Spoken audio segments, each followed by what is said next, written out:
Il tema del libro è senza dubbio la violenza, ormai chiamata di genere, ma in realtà poi in questo specifico si parla della violenza minorile nell'ambito familiare.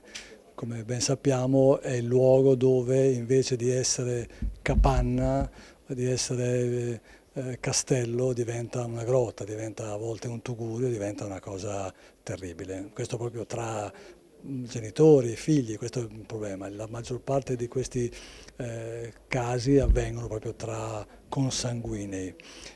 Questi sono i temi. La trama è semplice, questa bimba, questa Beatrice, figlia di primo letto, chiamiamola così, appunto della sua mamma, di Stefania, cresce senza il primo papà, il papà biologico, perché per un litigio vanno via da bambino.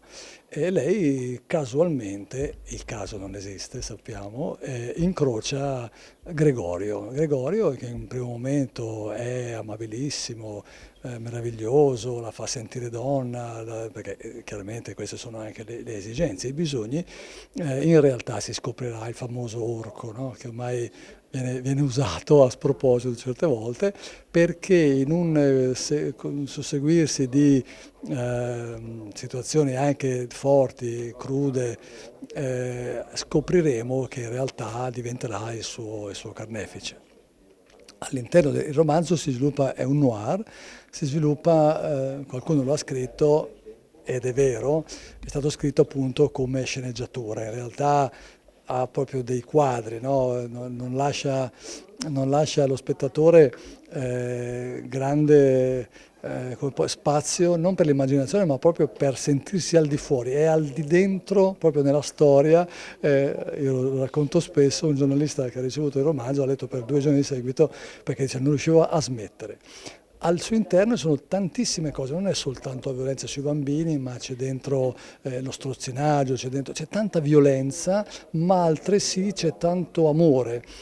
Qualcuno appunto dice, io quando faccio le presentazioni, io chiedo, violenti si nasce, violenti si diventa, domanda da $1 miliardo, difficile rispondere, bisogna sempre ricordare che noi al nostro interno abbiamo lo yin e lo yang, abbiamo la luce e il buio, perché non può esistere se non c'è questo dualismo.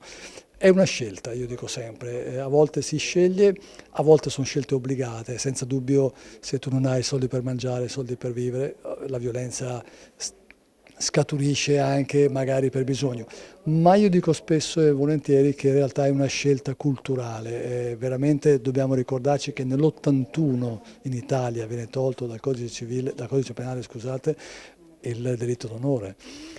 Bisogna ricordarsi queste cose, per cui l'uomo, l'essere umano maschile proprio, magari viene a trovarsi in una situazione particolare. Dico sempre, ricordiamoci che è una mamma che cresce un figlio che diventerà poi una persona violenta, quindi c'è un paradosso nella nostra cultura dove la mamma è mamma sempre, no?